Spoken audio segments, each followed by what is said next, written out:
All right, good afternoon, everyone. We are so excited today to engage you in another conversation around equity in terms of what does equitable education look like after, and not necessarily after the pandemic, as we know we're still in the pandemic, but also how does it look as we are in the thick of the pandemic, bracing ourselves to eventually advance out. And so we're going to give some time for our community members and family members to join in for this conversation. And we're going to get started right away. In the meanwhile, just want to say that the next 90 minutes, we are going to engage in conversation around this much needed topic in terms of excellence as being our baseline and how we actually arrive to excellence through an equity lens. And we are excited today to have join us the one and only Pedro Noguera. And we're excited about the conversation that's going to move forward. And so I see that we have members joining.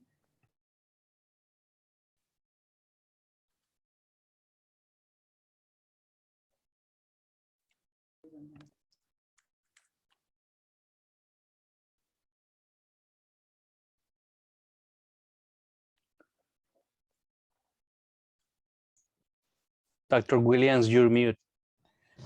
Hello, there you go. So I just want to open up and give us some context and start with our vision. And our vision remains to lead Sequoia Union High School District in becoming a national and international beacon of equity and educational excellence that stands as the first choice for all families and communities within our district boundaries. And this is important because we want folk to recognize that we are part of an organization where we believe in servicing all students, regardless to how you look, where you come from, your preference. We believe in maintaining an excellent standard in terms of robust education for every student.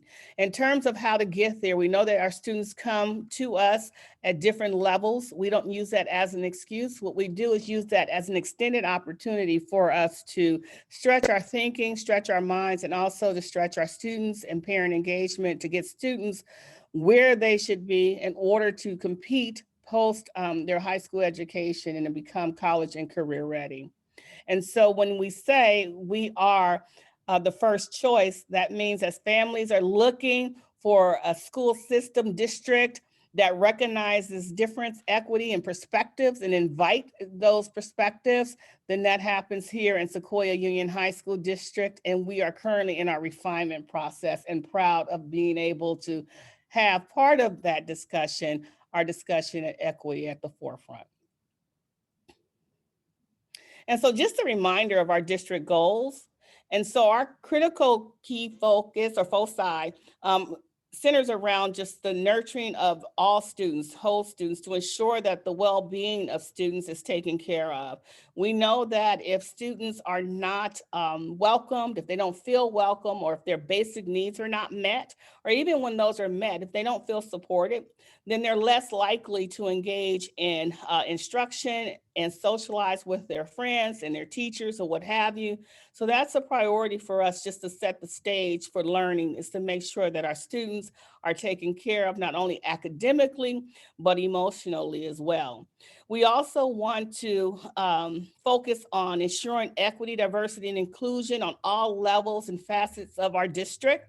That's with our students and also with our staff members, making sure that we're very strategic, that we can sustain the support that we provide our students, and that equity is not an afterthought. It's not separate and apart, but it is in the sheer fabric of what we do day to day as we plan for instruction, as we interact with our families, as we plan activities and community engagement opportunities, as we hire and recruit talent, and also retain. We also are committed to enhancing the quality of instruction, which feeds right into the whole student, and also equity, diversity, and inclusion, because we want to make sure that the instruction that we put forth in front of students is worthy of their investment of time and also their attention. So we pay very close attention to the needs of our students and also their civic responsibility, because we want them to be productive students as they change the world and advance on after high school. Therein brings to the next changing the world. We can only do that by reminding ourselves that we are no longer the same folk who were pre-pandemic teachers, educators, and learners. We have forever been changed. And in order to meet the changes of our students and staff in our community and our country, we have to be willing to look at, investigate, interrogate our visions about what is education, what is the educational system now via a pandemic, and what shifts might we need to make in order for us to continue to challenge our students and make sure that we have rigorous instruction. Distance learning. Distance learning, as I always mention, becomes taboo, but there are so many things we learned through distance learning. We learned that those things we didn't think we could do, such as ensure that all students can have a hotspot and have access to the internet. They can have a device. Students can use their devices independently. They can self-manage themselves with the support of their teachers, and teachers can find innovative ways to teach. I remember someone once said, when you're an excellent teacher, you give me stick and dirt and I can teach you anything. And so not that our teachers had sticks, but they had devices and they were able to still advance. In the middle of a crisis, a national crisis, they were still able to provide instructional programs for our students. And then strengthening collaboration. And here's where it falls, and it brings us to today. We have to continue to engage ourselves in relationships that's going to support all of our efforts, engaging our community members, those near or far, because that's the only way we're going to be able to achieve our overall goals, and that is to support our students and our staff members and to become that beacon of light in education. Is by making sure that we are sharing data, that we're working with our theater patterns, and everyone understands what does it mean to be high school ready, and not only college and career ready, but let's get high school ready. And so we're looking forward to this evening conversation, because I'm sure these are going to become touch points for our dialogue, and also for our questions about how might we continue to move forward towards excellence amid a national crisis or pandemic.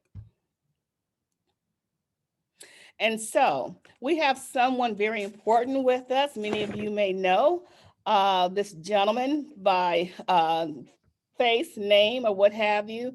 But we are blessed to have Dr. Pedro Noguera here. He is currently the Emory Stoops and Joyce King Stoops Dean of the Rossier School of Education and a Distinguished Professor of Education at the University of Southern California, USC, fight on. Prior to joining USC, he served as a Distinguished Professor of Education at the Graduate School of Education and Information Studies at the University of California, Los Angeles, UCLA.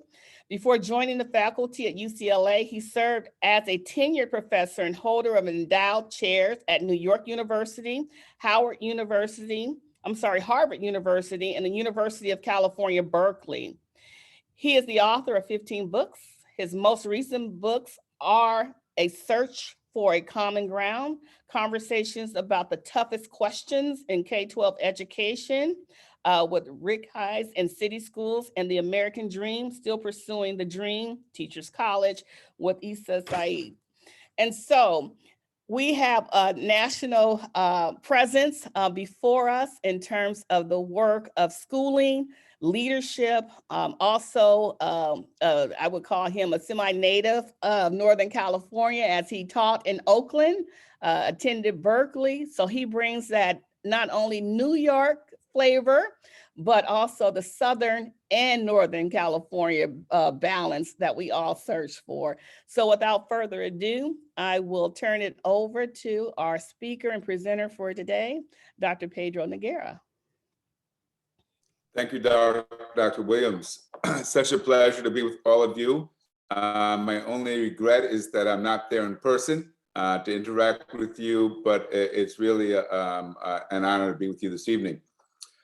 So I'm going to start by just laying out some basic ideas related to how we approach pursuing this challenge of excellence and equity in education. And as Dr. Williams already said, my hope is that the pandemic and the disruptions it created also represent an opportunity for change, for doing things differently as schools reopen. So let me start by raising some questions that I'd like you to think about. And the first is, what needs of students should we anticipate as schools are reopening? We've heard a lot about learning loss for some students, those who were not getting good support at home or did not have good internet access. We also know there are lots of kids who did fine during the pandemic. How do we know which ones are in need and which ones we should can be confident are doing well? And I'll talk about that a little further.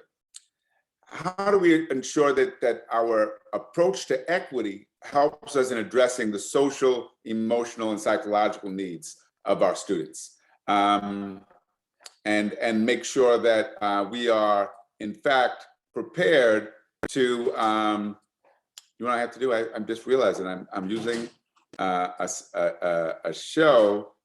One second while I escape this. But just do want to say that we wrote this book, Excellence Through Equity, a few years ago. I believe Dr. Williams may get some of the board members copies.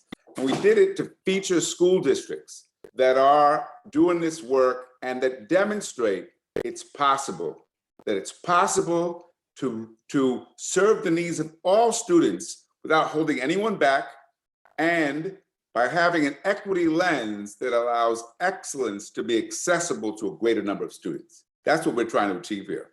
So as I said, I have to switch out of these slides, and give me one moment while I open another set.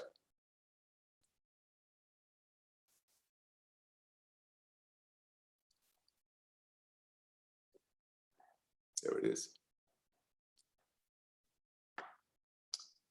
So I'll continue.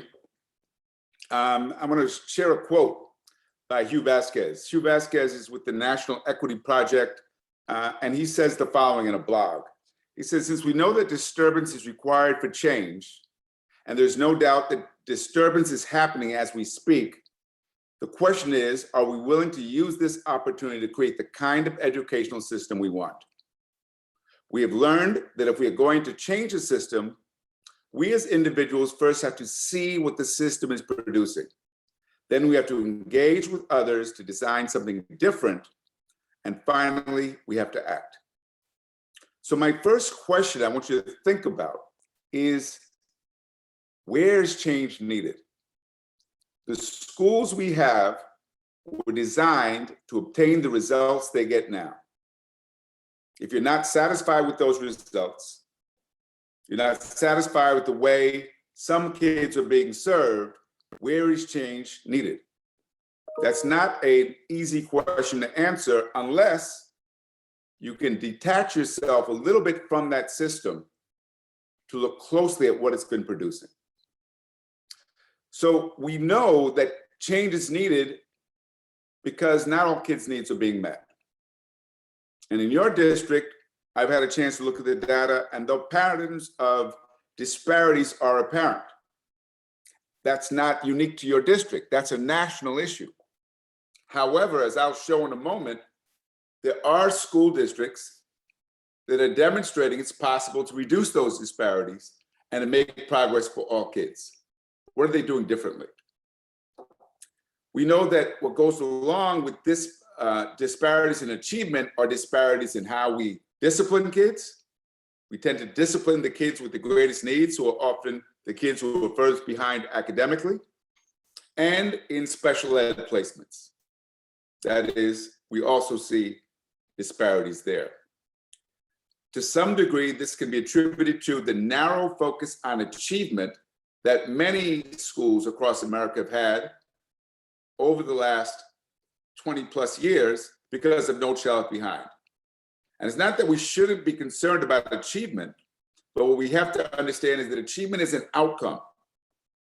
The question is, what's the means, the process, the methods we must use to improve the outcomes? So the analogy I would make, if you wanted to lose weight, would you go out and buy yourself a scale and then weigh yourself as much as possible? Or would you focus on diet and exercise? Under No Child Behind, we focused on measuring achievement, the scale. We didn't focus on how to get kids more motivated and engaged in learning. We have had excessive reliance on pressure as a strategy for improvement.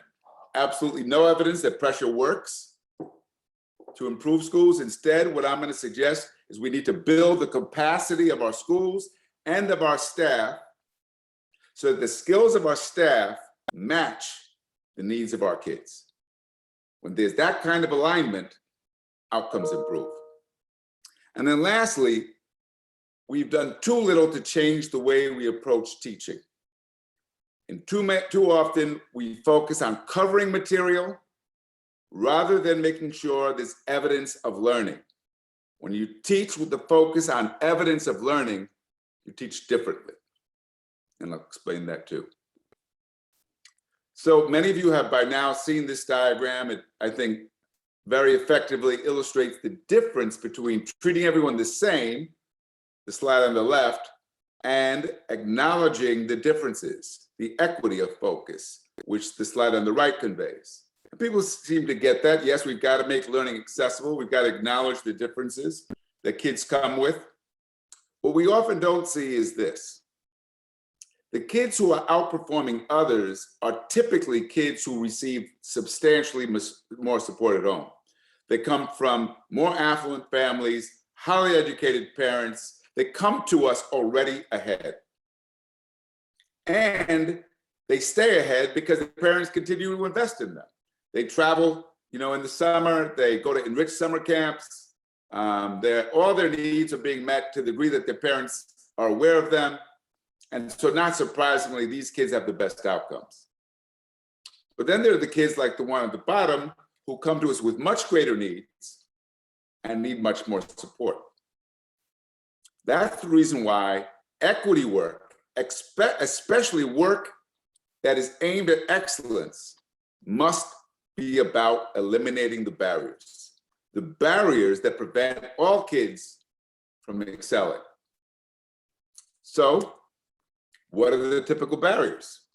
Well, we can divide them into three categories: the in-school barriers, the out-of-school barriers, and the in-student barriers. In school, the biggest barrier is complacency, indifferency, and the tendency to rationalize the patterns. I say, well, you've been teaching for a while. After a while, you get accustomed to it. After a while, you start to believe the problem is the kids or their parents. Or you could get sophisticated and say it's the board, it's the politics, it's the district, it's the state, it's the union. It's junk food, it's video games. One of the things we know is whenever you hear schools that are blaming something else for the outcomes of the kids, it usually means they're not taking responsibility for what they bring and for what they do. Bias can be an obstacle. If we simply don't believe that certain kids are as capable. We've known for a long time about the self-fulfilling prophecy of low expectations. It influences the way we treat kids and their experiences in school. Kids who do less well often don't have that sense of belonging, often don't have strong, positive relationships with their teachers. don't feel as connected, and their parents don't either. They tend to experience sympathy, but not empathy. Not the same. And they experience teaching where the focus on learning is disconnected from what the teachers are doing. You know, just to illustrate, I mean, how many students do you know that could say, I took chemistry, but still don't know much chemistry? They passed, but they really aren't prepared to do any more work in chemistry or any other advanced science or math course. Because what they did was they put in seat time, and we didn't focus on the actual learning that should take place. And then finally, we see a mindset that's punitive. You know, Carol Dweck there at Stanford has written a lot about the importance of a growth mindset in students so that they realize through hard work, through effort, through grit, they can in fact get smarter, get more capable. But Carol also points out that if the adults, the teachers don't have a growth mindset, the kids won't either. Do the teachers believe that with greater effort, with the right supports, our kids can excel? That takes us to the out-of-school factors, and the out-of-school factors are also significant. Poverty being first and foremost, housing instability, parents who have to work so they don't have time to help their kids. Think about this, homework is an equity issue. How many of you spend time in the evening helping your kids with homework? Or during the pandemic, we're helping your children with homework. But how many of you know very well you have many students that don't have that support at home, or who don't get to see an eye doctor to get their eyes checked, or a dentist? Family support impacts outcomes for kids. We've known that for many years, at least 50% of it. How do we change that? And then finally, there's the student himself or herself. There are kids who are experiencing mental health and trauma, who have unmet learning needs, who are not motivated. You know, there's a gap. Part of this gap in achievement that we should be concerned about is a gap between not just their ability, but their ability and their performance. There are a lot of kids who are not working that hard and are capable of much more than they've shown. So all of these can be barriers to equity. And our challenge is to come up with strategies that allow us to address them. That means we have to acknowledge and address differences in kids. So one way of putting this is equality is about making sure all kids get a shoe. Equity is about making sure they get a shoe that fits. We have to respond to their academic, their social and psychological needs, and recognize that all those needs are integrated in one person. We have to be committed to fairness, and we have to speak out when kids are not getting what they need to learn.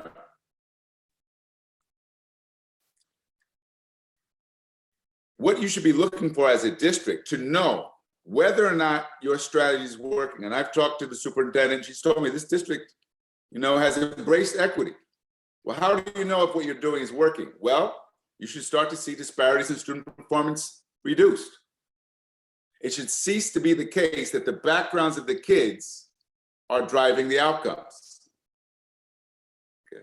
You shouldn't be able to look at a class and know whether or not that's an honors or advanced placement course, or it's a remedial or special education course. You should be getting positive feedback from kids. Let me ask you this, how often do your students come home or tell you, wow, what an awesome day that was. I learned so much. Can't wait to go back for more. It should happen because education should lead to young people who are empowered as learners. But you should also get positive feedback from parents and from staff that what we're doing is producing results. You should see positive deviance. And by what I mean by that is that you should see low-income kids of color who are excelling. And not just the occasional unicorn, the occasional exception, but you should see significant numbers. Because if what you're doing is working, it should cease to be the exceptions who are making it. We've all liked to celebrate the exceptions. I was one of those kids. I come from a family where neither of my parents graduated from college, neither graduated from high school. We grew up in Brooklyn, New York, lived in a part of Brooklyn that still hasn't gentrified, Brownsville, in the projects. My parents managed to send all 6 of their kids to college, top colleges, Harvard, Brown, Cornell, Berkeley. Such people exist. However, exceptions is not what this is about.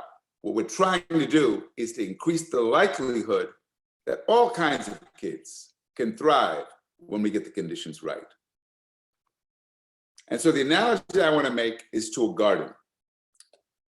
I'm a gardener. How do I know if my garden is thriving?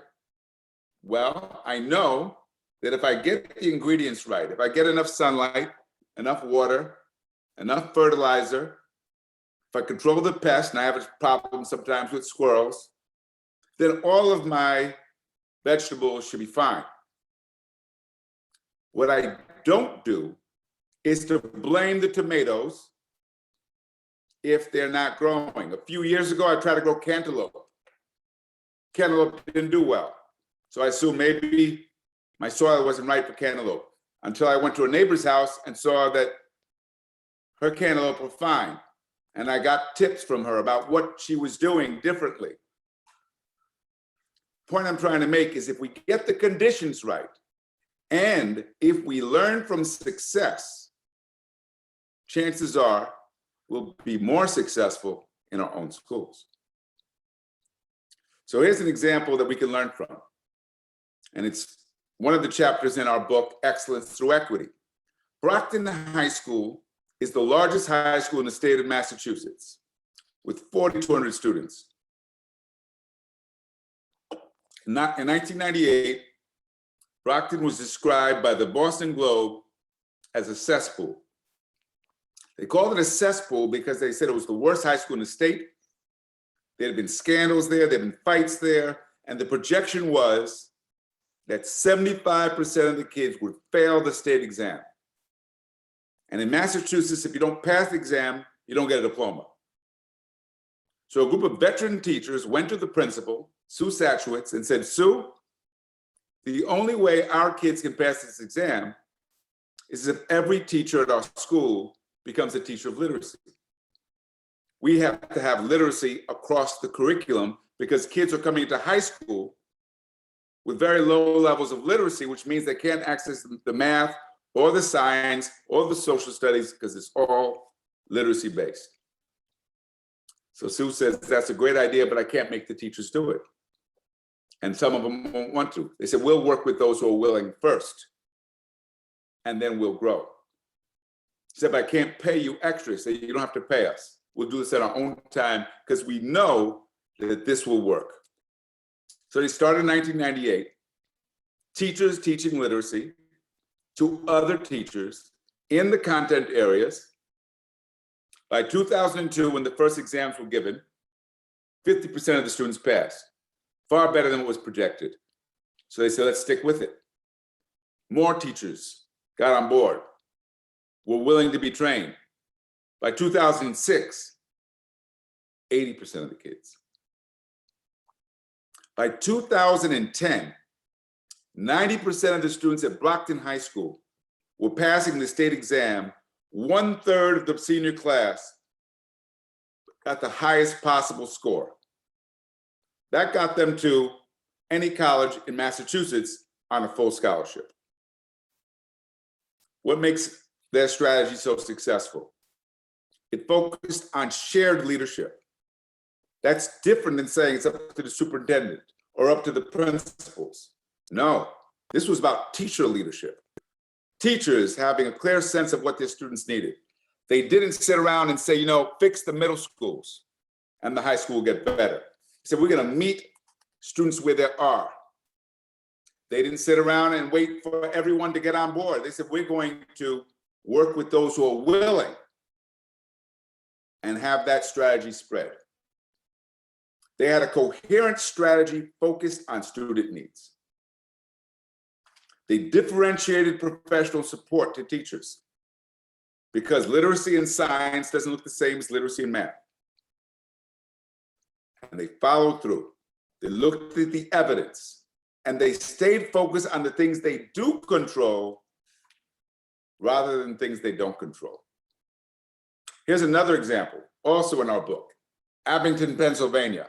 Abington's a small town right outside of Philadelphia, a suburb of Philly. The woman to the right, Amy Sickle, has been Superintendent of the Year twice now for the state of Pennsylvania.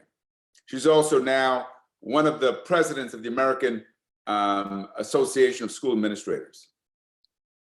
It is one of few districts like yours, in terms of demographics, that has been consistently closing gaps in achievement.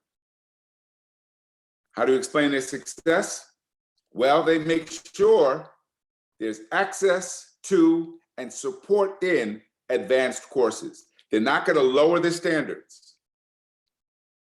They maintain honors. They maintain high standards. What they're doing is making sure that when the kids get into honors or AP, they get tutoring if they need it, and the teachers are willing to provide more support in those classes rather than simply saying, if you can't cut it, you shouldn't be here. They look at the data and they analyze the patterns to say, where are we making progress? Where aren't we? They focus on continuous improvement. If they try something, an intervention, when I was there, they tried some new approaches to supporting kids in 9th grade math. They didn't get it right at first. So they looked at the evidence until they did.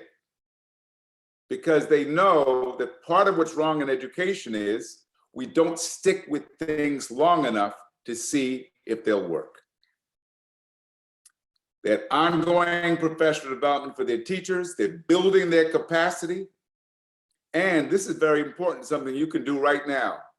They made sure that every 9th grader entering the high school was in a club or sport, because what the research shows is kids who are connected through those activities develop that sense of belonging and develop other attributes that we know are key to success, like discipline, like cooperation, teamwork. So these two examples, and this is just to show you the data, if I've been able to put in the slides, what they show is progress over time for all groups. They didn't start out the same, but everybody improved in literacy and math. So I would encourage you to continue to analyze the data you're getting, right, to see whether or not it's still predictable.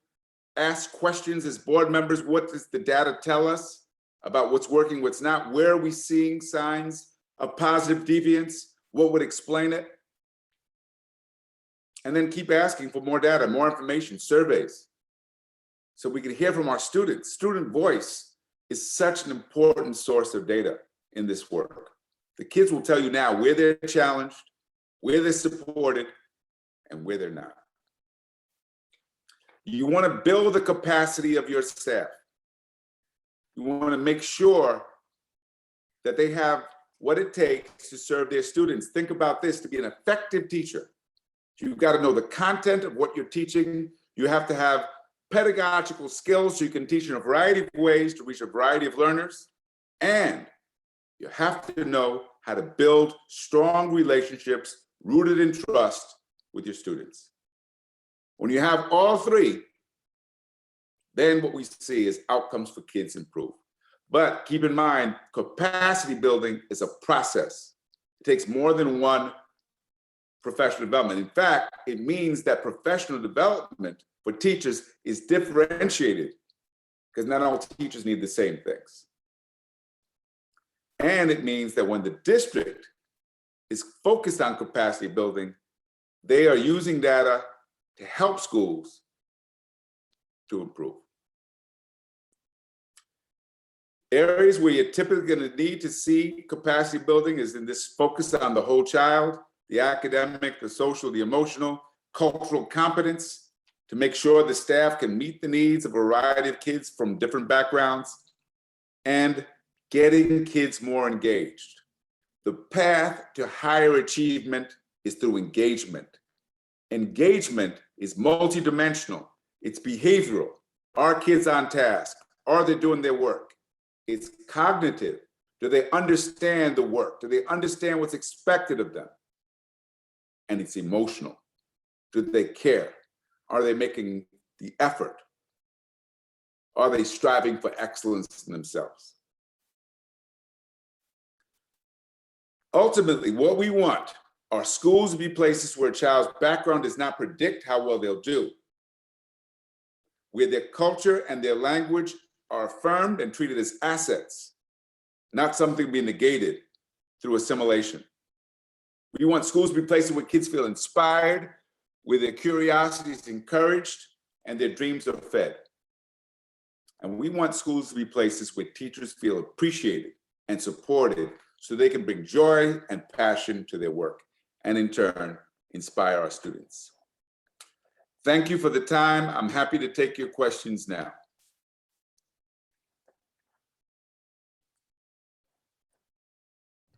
Thank you, Dr. Noguera, for setting that context. And just to let the participants know that we are opening the discussion for questions. Prior to that, I do want to pose one question for you.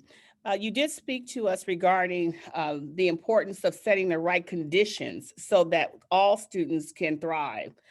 Just want to know if we can go into a brief explanation as to why it is important for our district to have an operational definition of equity as it impacts students, staff, and stakeholders. Because what has happened since I've come, I know people who ask me, well, Dr. Williams, what is your definition of equity as opposed to what is our collective definition? And so from your point of view, and moving towards creating the conditions that will include all students, why is it important, a good practice for us to have an operational district-wide definition of equity? It's very important. Thank you for the question. It's very important that you have an understanding of equity that's shared. And I keep it very simple. It's about giving all students, regardless of their backgrounds, the support they need to be successful. Now, let me point out something. There's a district not far from you up there in the Bay Area that I worked with a few years ago. Very high performing district for many of the kids. In fact, they're sending many of their students to top colleges across the country. They still have equity issues. Their issues were academic bullying. Kids who didn't get A's were getting bullied by other kids. The issues were cheating. A lot of cheating going on amongst the students. Sleep deprivation, depression, anxiety, suicide. Why are those equity issues? Because they're impacting certain kids who sometimes are being driven in ways that are not healthy by their own parents and therefore are not thriving. And I think it's very important that when we think about successful kids, if our kids are getting good grades, but they're strung out on drugs or they have to take antidepressants, something is wrong. Right? We want kids to be well-rounded and we want them to be happy, thriving, and successful. So it's very important that as you think about equity for your schools, that we all have a sense that we're thinking about this in terms of the whole child, right? The emotional, the social, the academic, the physical. Thank you. And just as part of our thinking that we all function from this common understanding of equity, it does help us create the conditions. It also outlines why we have to have access. There is sometimes a belief that when we speak of equity, it means that we are taking something away from one set of folk or students, scholars, in order to give something to other students. And so, I want to dispel that notion in terms of evidence where schools have done well. You've given us examples of schools who have reached excellence through an equity lens and not looking at it separate and apart. And so how might we get to that understanding that you don't take something away from students, who might be thriving or interested in a certain program in order to get something to other students under the umbrella of equity? So I specifically featured two districts that have demographics that are similar to yours. They're mixed racially, socioeconomically, because they demonstrate you're not having to choose which kids to serve.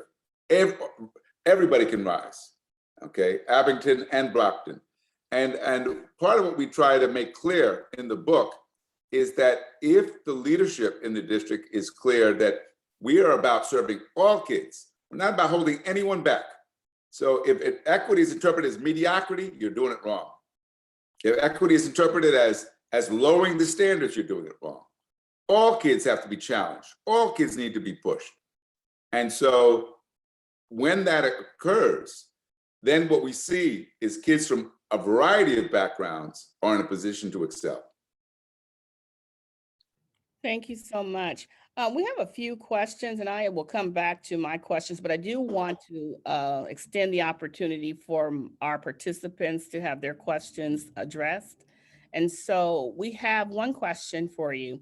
What role does a diverse teaching staff play in equitable education?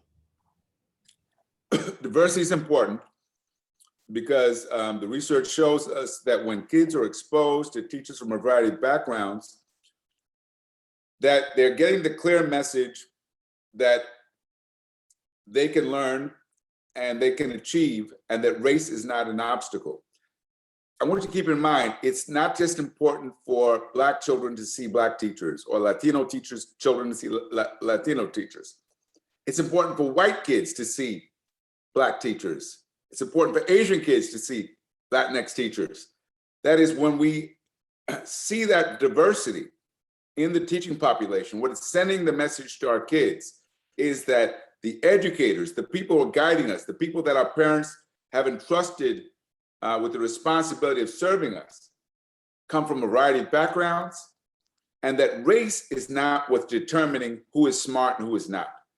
It really is about an understanding that talent comes in all shapes and sizes and backgrounds.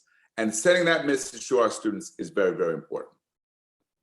Absolutely. And we can underscore that understanding that excellence is everywhere, and excellence is what students bring to the table, regardless of their background, and that they are contributors to the instructional program, and also instructors as well, because they're very important, because they continuously set the example for how to move forward in excellence, be it the way we teach, the way we interact with one another, and then also how we respond to crisis.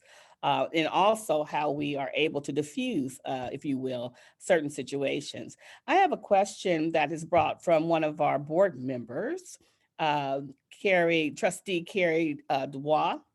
Thank you for your presentation, Dr. Noguera.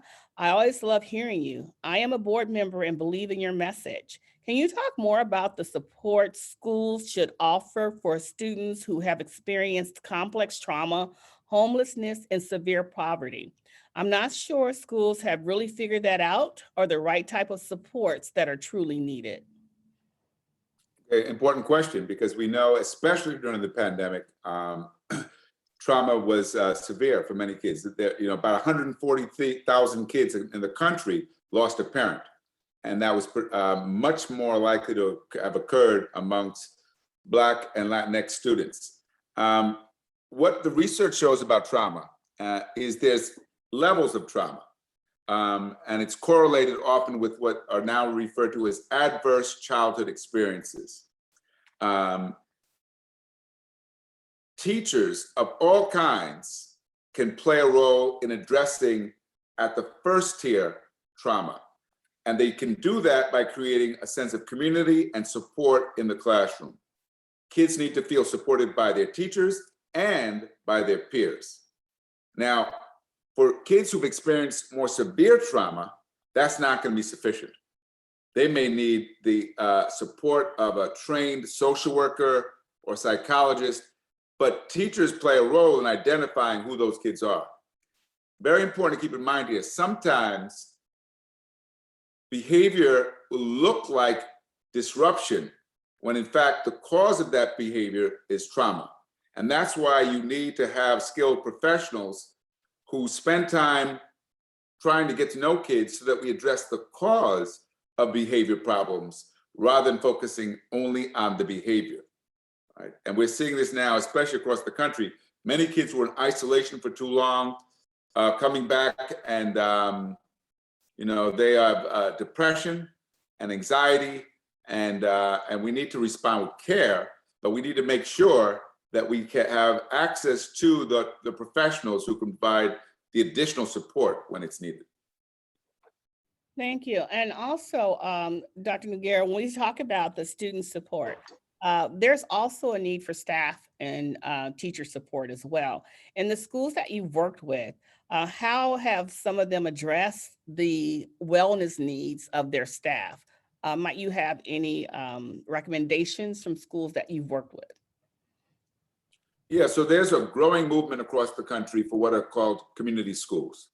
Community schools are increasingly based on the notion that the school is the hub where services are provided to not just the students, but to the staff as well, and sometimes even the parents.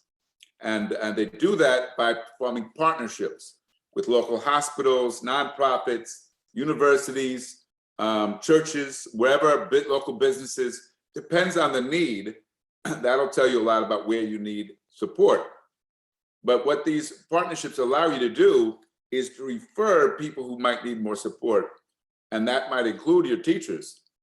What we're seeing across the country is a lot of teachers are giving up on teaching because they are stressed out, they're burnt out, and they feel like the job's not worth it anymore. And so I'm glad you asked the question, because we need to be very attentive to the needs of our staff, because many of them were also under great pressure and stress during the pandemic, and some of them are reluctant to come back to work. Absolutely. And thank you for the response. And then as we talk about support, you mentioned how during the pandemic, some students may not have had support. Therefore, homework may have been an example of an inequity or what have you, or equity issue. We have a question that asks, what made you continue trying when your parents didn't help? I am a freshman. Good question. So because neither of my parents had a lot of formal education, after fourth grade, they couldn't really help me or my siblings with our homework or with the kind of academic challenges we faced. However, what they did do was they always let us know it was important. They would ask us, how's it going? They would look at our grades. My parents were old school, so you get in trouble in school, you got in more trouble at home. They reinforced the importance of learning at home. And that's something that all parents can do, regardless of how much education you've had, regardless of what you do for a living. Point is that when parents let their children know education is important, it sends the message to the child that I've got to take this seriously.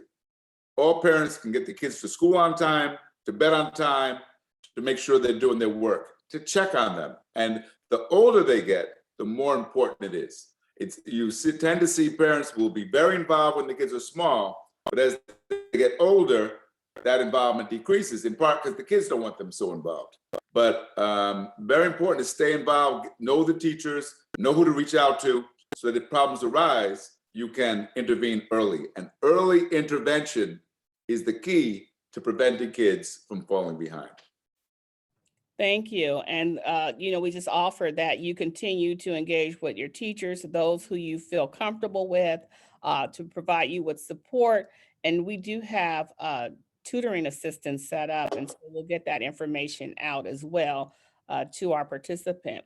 The other questions, well, we have several questions, but aligned to the conversation around just what data, using the data in order to make certain decisions as a district about what courses you want to offer, who's in the courses. There is a question that's asking, one, it gives a statement, great examples from Dr. Noguera from other districts that are thriving gardens. Love that. Is Sequoia Union High School District collecting the right data to evaluate its interventions and make appropriate decisions. And so that's basically the kind of data that will be helpful, and I can join in that response. And then what shifts are being made for continuous professional development and improving student engagement. And so I'll let you have at it as an example, and then I will follow up in the rear. Yeah, so my assumption is you're collecting the traditional kinds of data that districts collect. And the key to keep in mind here is that there's no magic in the data. Mhm. Where it's helpful is in how you interpret the data, what you're looking for. What you're looking for are patterns. Where do kids seem to be doing well? Where do they seem to be doing poorly? What grades, in what subjects? Because that tells you where you need to intervene. You know, and I'm saying this without blame. If the kids are struggling in a subject, chances are the teachers are struggling in teaching that subject to them. That's where professional development needs to be tailored to support those teachers in those subjects, okay? I would also encourage you to use survey data from students and parents and from staff to find out, get their impressions on what's going on. That gives you insights into where things are working and where improvement is needed. So data can be a very important tool for monitoring progress over time. And thank you. And just to extend your response is that, of course, the survey is both quantitative and qualitative. We need the numeric data, but we also need the data from the stories and the responses and narratives based on experiences that our staff members and our students have in classrooms and how they engage with teachers, also instruction, and even with their superintendent and board members. But also the shifts specifically that we're making is that we're using data, and those data points, some of which Dr. Noguera just mentioned, along with, let's look at on trackness. Who's on track in terms of A through G readiness? We know that our vision and our goal is for all students to become college and career ready. So in order to have that preparation, then we want to make sure that we're using our data points in order to inform the type of PD that we share with all of our staff members. And then also in terms of the feedback from students. Yesterday evening, we had a wonderful town hall, and our students gave us excellent feedback in terms of how they were feeling. And some of them indicated they were feeling overwhelmed just based on the stress from the pandemic, and that they wish they could just have some extra time. And there was the asynchronous Wednesdays that were very helpful for them. And so it's ways for us, as Dr. Noguera mentioned, that we take innovative approaches for dealing with the here and now approach of how we're going to support our students. And so shifts are being made based on our evaluation and analysis of data, but then also looking at that qualitative piece where we're getting feedback from students and parents. So, Dr. Williams, if I could, let me provide two other examples. Suppose you set third grade reading proficiency as a goal across the district, which is a good goal because third grade reading proficiency is correlated with success in high school. What you do is you set that as a benchmark, and then as kids are in the third grade, you look at which kids are not there. The ones who are not there are the ones that you want to make sure you're going to get extra support in the summer or after school, because if you catch those kids early, they're going to be more likely to catch up later on. Similarly, in high school, we know that algebra is the key to college. If you don't get algebra by the 9th grade at the least, chances you're going to college are very slim. You can look at 8th grade performance. The kids who are not ready for algebra by 9th grade or 8th grade are the kids that we need to make sure are getting that additional support. So use the data, but peg it to benchmarks that allow you to see whether or not you're making the progress that we know is key to future success. Thank you. And thank you for raising the conversation around establishing those targets and benchmarks, because they are so important, because it gives us the direction. And many times we think that we're competing with subgroup to subgroup, but there are established targets and benchmarks that everyone is moving towards to meet or to exceed. So thank you for that reminder. We have a question that's coming from, we call them partner districts. Since we're a high school district, you know, we have. That's right. Sorry, I forgot about that. No, you got it. You got it. We're all right. It's good conversation. But here's the question from one of our partner districts. How can we align based on your work? And I know, Dr. Noguera, you've worked with in unified districts. You've also worked in unions, elementary districts, high school districts, charter schools, or what have you. But based on your experience, how might school districts align or partner with feeder districts to ensure equity so that districts can overcome blaming feeder districts for student success at the high school level or lack of student success at the high school level? That's the question. So that great question. One thing you could do is to share practices and let them know this is what is expected in our high school district. And this is how you can prepare kids for high school level writing, for example. You know, many kids are not ready they haven't done a lot of writing in middle and elementary school, and therefore they get to high school and they're overwhelmed, or they haven't been reading very much. So you want to share what are the standards and expectations with our feeder districts. And then on top of that, you also want to share data. So you can let them know these kids are coming out of 8th grade who are already behind.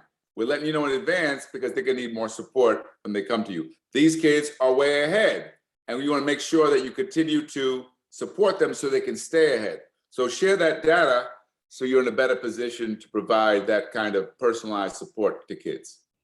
Thank you. And absolutely. One shift that we're making in the district is to identify our high school indicators. And so in working with our feeder districts, our partner districts, as we like to call them, is if we're able to identify what are those skills, that skill set that you need to hone in on and to prepare yourself for high school. There's lots of conversation around college and career readiness. When you're in the 6th grade and 7th grade, 8th grade, yes, you're preparing for college, but we want to focus on setting that expectation that you just mentioned by allowing or partnering with our feeder districts so that we understand a student who comes to or matriculates to Sequoia Union High School District, here are our expectations. Here's the data, but also not just share and data share with you, because that's important to exchange the data, but to offer some type of intervention at that level. And so that we would work in tandem to support the students and then also provide parents with the understanding of, okay, here's what's expected in terms of English language arts, science, and math. And so it's not so much that they would be behind, but just as you mentioned, that we partner and we share responsibility for student progress together by outlining our expectations and making sure that those targets are very clear and they're not mysterious. Yeah, no, great. And I, you know, I'm a fan of what's called performance-based assessment, where you come up with end of year projects that students are expected to complete that demonstrate mastery in learning, right? And that could be a research paper. It could be something that teachers agree illustrate that a student is ready for the next level. But it's something the kids are then working on all year long and getting feedback on. And what that does is it gives your students a clearer sense. How am I doing? What do I need to work on? And it also, you can use it to share that with your feeder schools to say, when kids get here, end of 9th grade, they're going to be expected to write this kind of a term paper. It would be helpful if we got them prepared for that in middle school. Thank you so much. And then that feeds right into our next question. When we talk about preparation, advanced courses, and making sure that all students have access to prerequisite skills and opportunity. Question is, what does your research show related to the impact of offering AP or IB courses on equity? Are we basically still tracking kids? So let me be clear about this. there's a difference between making courses like AP and honors available to kids and trapping kids in remedial courses. You want to make sure that kids who are ready to work hard can work hard. That kids who are ready for a challenge can be challenged. If kids are ready in ninth grade for calculus, give them calculus. Why not? Why hold them back? However, what often happens in many schools is the most talented teachers are teaching the most advanced kids. And the teachers who are newer or struggling are teaching the kids who are further behind. So you're not only tracking kids, you're tracking teachers. This is highly problematic. I want you to think about this. How many of you have had a teacher at some point in your education that got you to learn something that you previously thought you were no good at, that you previously feared? If that happened to you, as it did for me, in 8th grade, I had Mrs. Harris for algebra. Mrs. Harris told us on the first day of class, she said, "You kids are lucky because I'm the best teacher in the school." And what that meant is she could teach anybody. And then she asked, "How many of you struggle in math?" And I raised my hand. She said, "Okay, I want you up front because I'm gonna be checking on you regularly to see if you're with me. And I want you to ask me questions if you don't understand something." She focused on the evidence of learning. And fortunately, I had Miss Harris because that allowed me to get calculus and physics before I graduated from high school. So what we're looking for is evidence of movement in kids.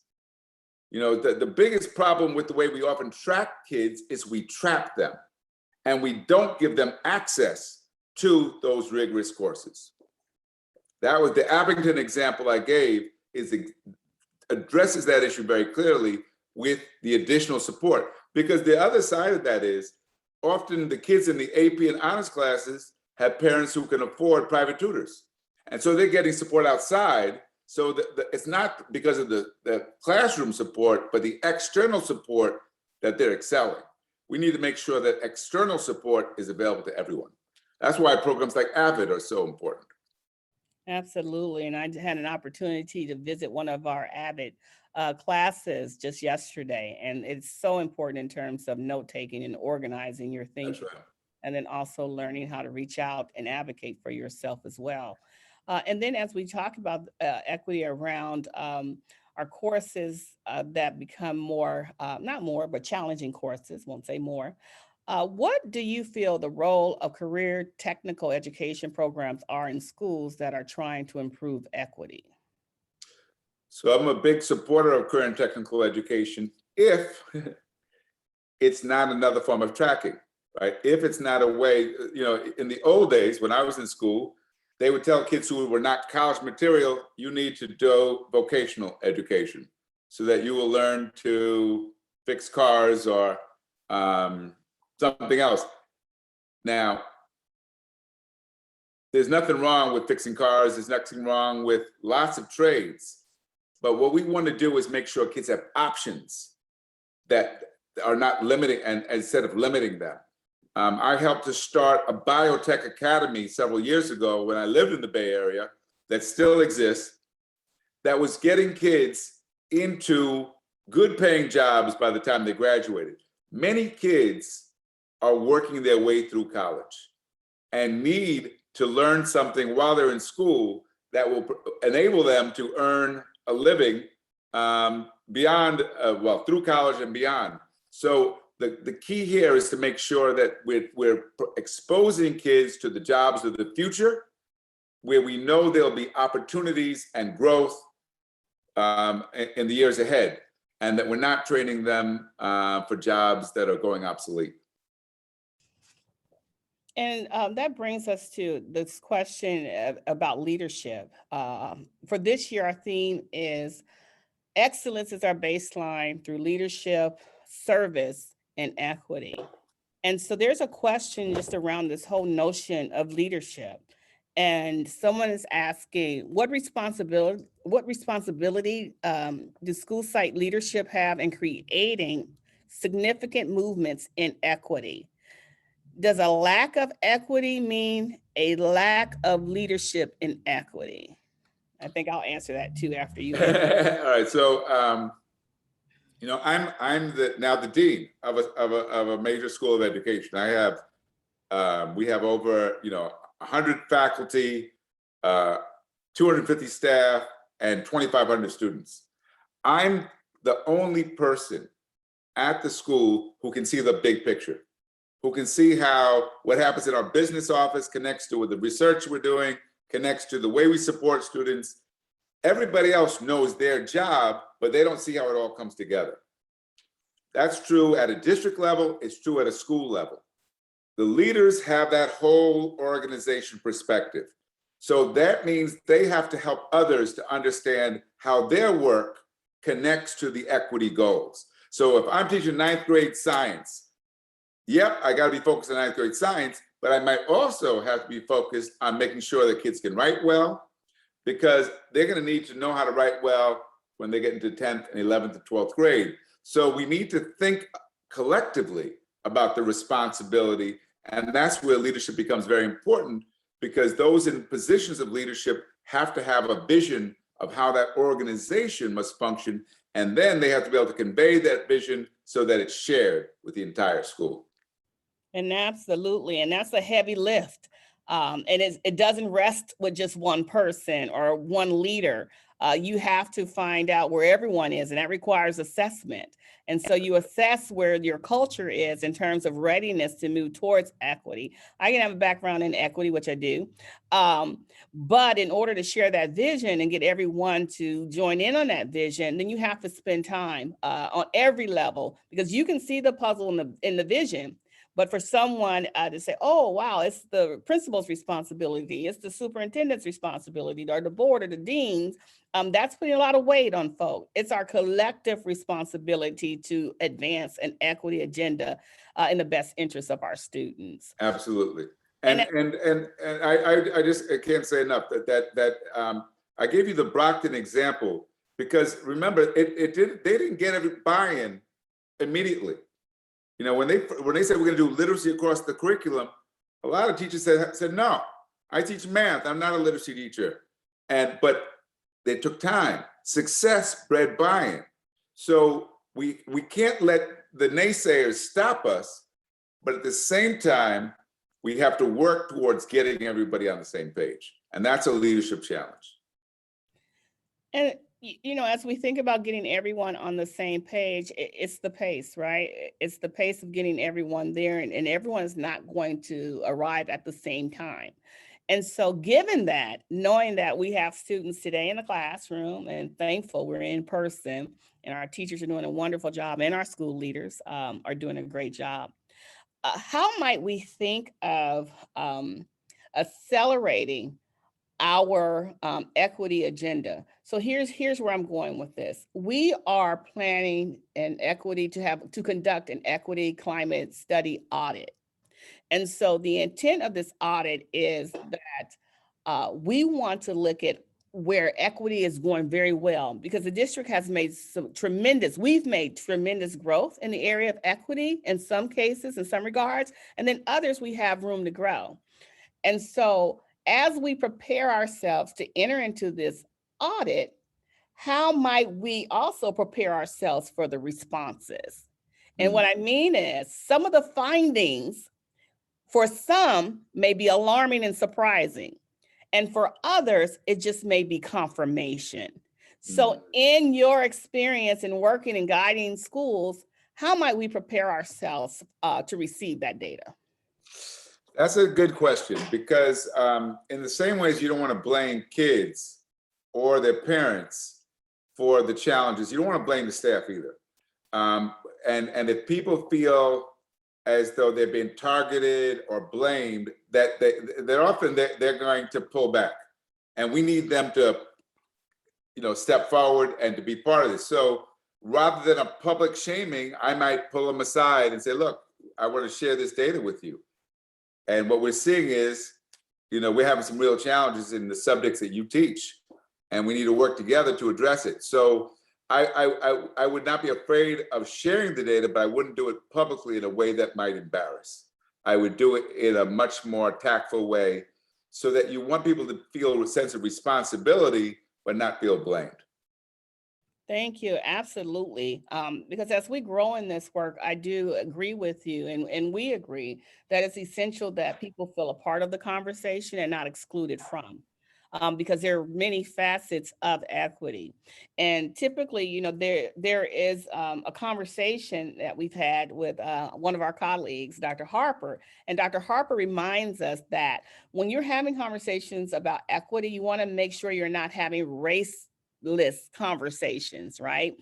But then also on the other end, we want everyone in our district and in our community and surroundings know that there are multiple forms of inequities when we talk about these issues that, and I don't want to call them issues, we'll say opportunities to extend ourselves to do school differently. Let's say that. And so, what are your thoughts about having conversations around equity, which includes various types? One of which you mentioned is just homework support, access to just basic needs. And so, can you talk a little bit about the different elements or phases of equity? Yeah, I talked in my presentation about positive deviance. Let me elaborate what I mean by that. I was visiting a district in the Midwest, and they were concerned, like your district, with the disparities in achievement that correspond to race and socioeconomic status. And I was given a tour of the school and the district by the superintendent. And after visiting many classrooms, I finally said, "Do you have any high achieving kids of color?" And he said, "Yes." I said, "Can I meet with them?" He said, "Okay, sure." So they brought about 8 kids together, and I started talking about their experiences in school, what it's like to be there. And they described how they often feel awkward being the only Black or Latinx student in a class. And then I said, "What's your favorite subject here?" And they all said it was calculus. And I always thought that was odd because I never hear calculus as the answer to the question. And then it turned out they all had the same calculus teacher. And they described this teacher as being so good at helping them to learn math, overcome their fears, that every one of those kids was going to go off to college and major in a math or science related subject. So then I asked, "Can I go visit this calculus teacher's classroom?" And what do I find? I find a very dynamic, supportive classroom that builds that community where all those conditions for teaching and learning I talked about before are present. The reason why I bring this up is if you look at the kids of color who are excelling and find out what are they getting, that'll tell you what other kids need to get, okay? Because their experiences, you have to figure out how do we replicate that for other students. And that's why the questions we ask in this equity work are so important. We have to be very careful about not generalizing based on race. Not all Black kids are the same, not all Latino kids are the same. There's variety within groups, and we need to be aware of that too. So we need to look at race, but not let race overwhelm the way we see the issue, because it'll prevent us from understanding examples like one I mentioned of positive deviance. Thank you so much for adding that clarity. I think that's very helpful as we continue to move in our conversations and as we extend ongoing over the next few years. What are some immediate equitable student-facing supports you have seen or heard of being implemented in comprehensive high schools right now to support students as they reacclimate to school? A lot of it comes down to community building. I work with a high school in Los Angeles. You might know this one, Dr. Williams, since you were in LA Unified not long ago, but it's on the Cesar Chavez campus in Pacoima, Social Justice Humanitas Academy.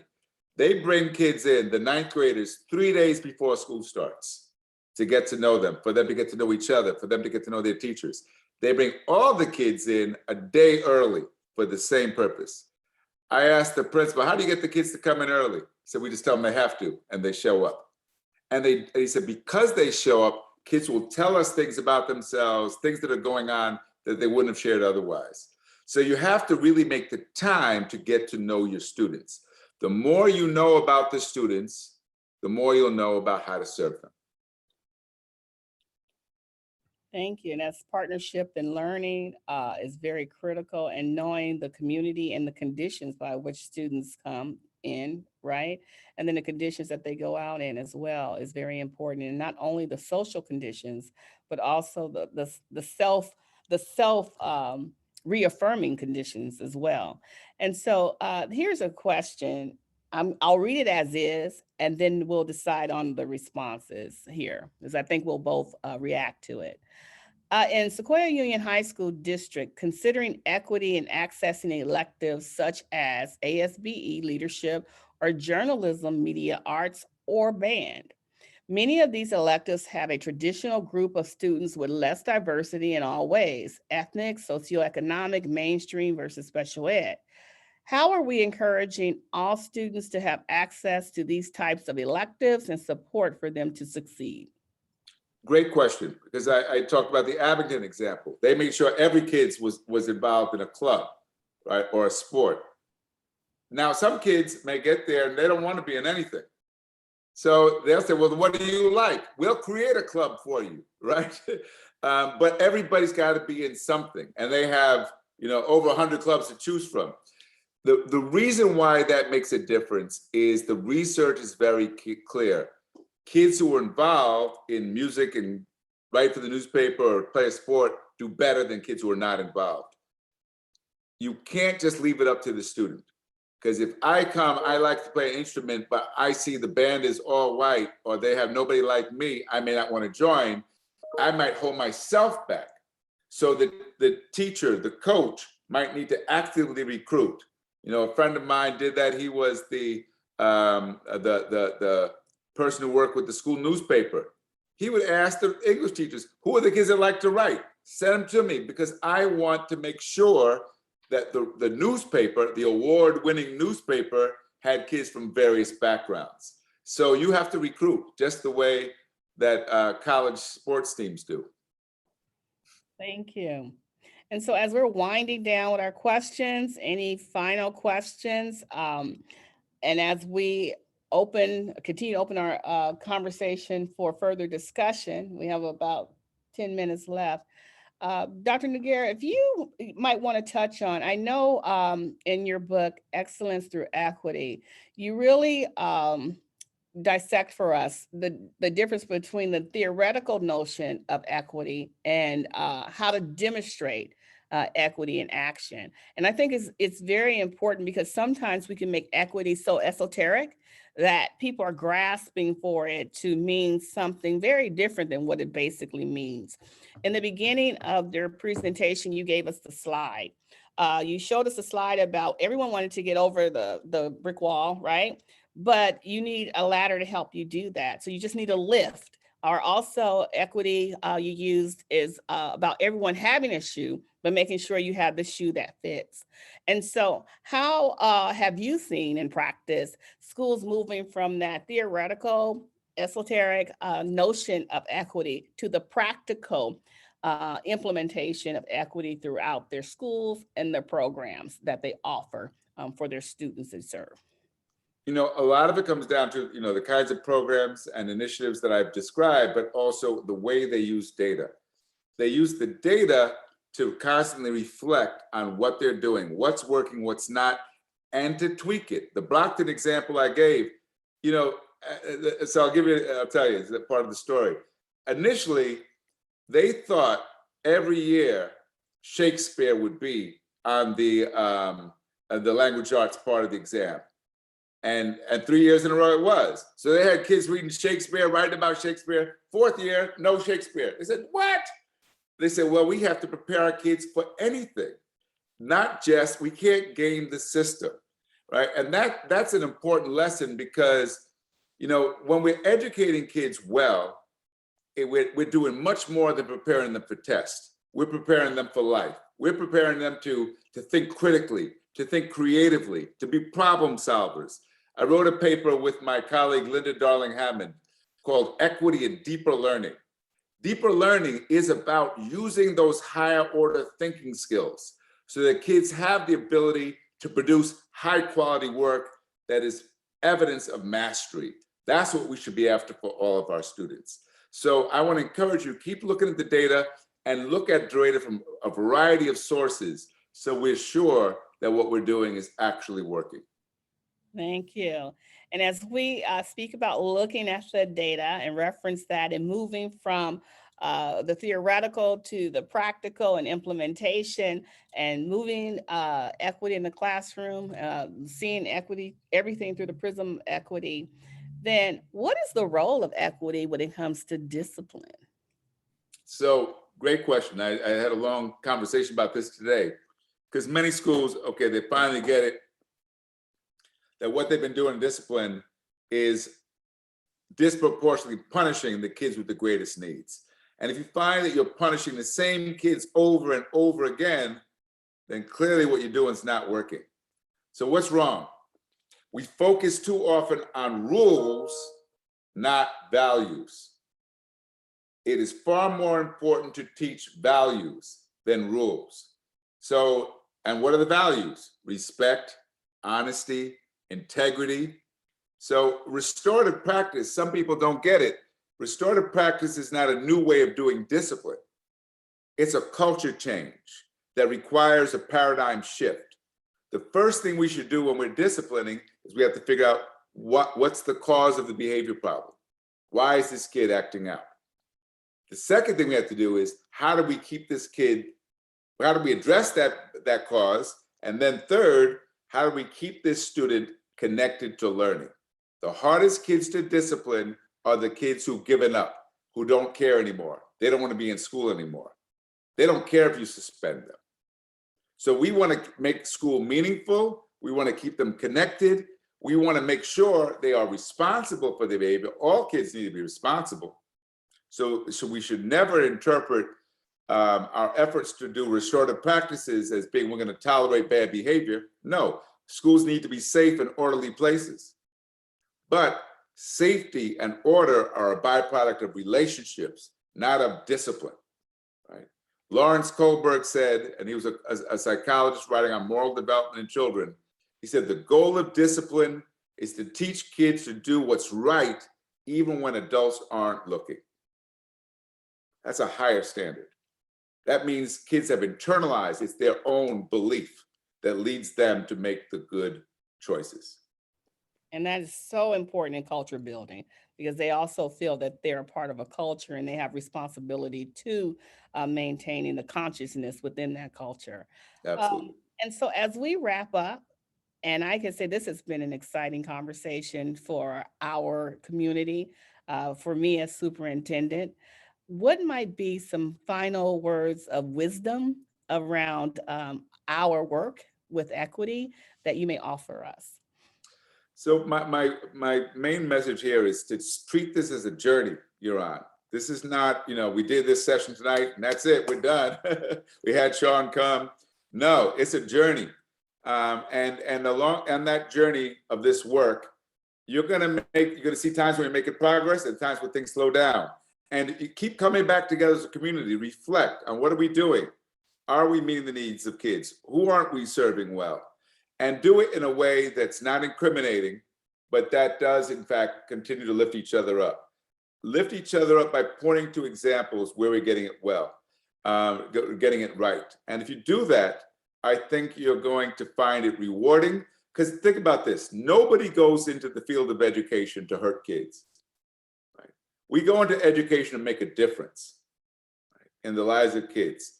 And so what the question we have to constantly ask ourselves is, are we making a difference? How do we know?